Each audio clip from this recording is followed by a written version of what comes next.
No, no, I don't. I don't think we're more united than we've been before. I don't know, it depends. I don't know where you're looking. I think it changes all the time. But I think overall, we're a lot more sectarian than we have been in Britain. I think the right are rising, and I think that's down to fear. I think a double-dipped economy means that the poor get absolutely nailed.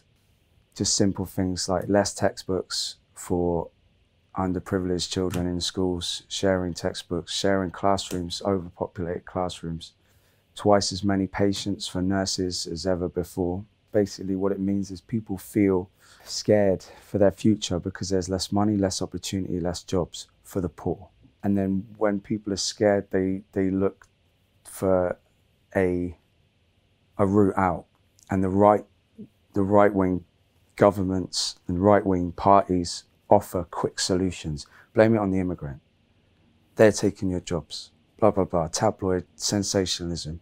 They lie to you because you're scared. You lean towards believing it because then, oh, if that's the problem, when we can solve it quickly. But that's definitely not the problem. Ever, it never will be.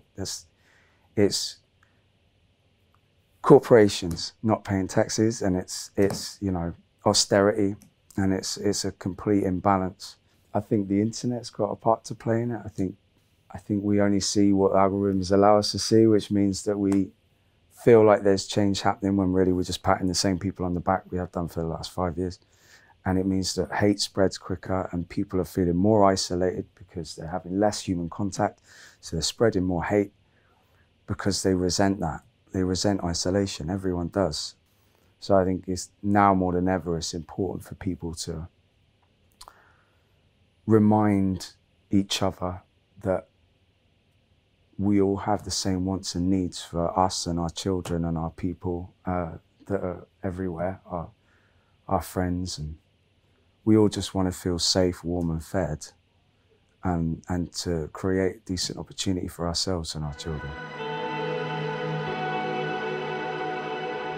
I don't know, isn't that a sad thing? I can't imagine a world without racism at the moment.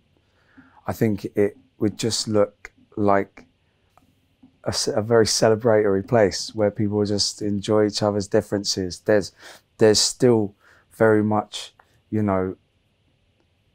a celebration of different cultures all around. It's a multicultural thing. It isn't like everyone looks the same and everyone eats the same food. It's just, we are what we are, but there's more space for people to live, and there's equal opportunity, and there's more schools and more hospitals and less high rises and more well-planned housing estates and, space for people to live fairly. I mean, I think then people would be less scared and there would be less room for people to read tabloids because they know it was nonsense.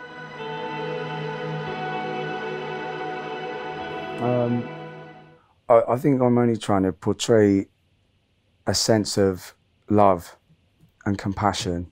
Like, I just want people to feel safe in our shows and listening to our album.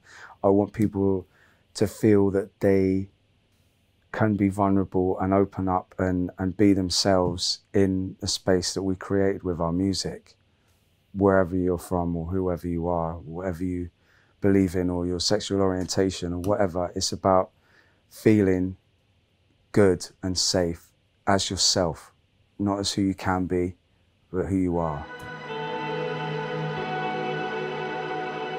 Absolutely. Yeah, I mean, resistance. I feel like the industry I'm in is, the music industry as a big conglomerate is like a dangerous one. I think it's based on aesthetics at the moment. And I think it could well do with shift into a sense of content and meaning and purpose, and giving children role models that are built around substance rather than looks. And I am from a privileged background. I am not from a working class background, and I understand my privilege, and I can portray that in a way where I am accepting where my privileges come from. It's important to know what your privileges are and to use them for the benefit of others. But what I can do is talk about that and incorporate our music and make people feel included and change people's hearts and minds slowly and hopefully make a tiny bit of difference.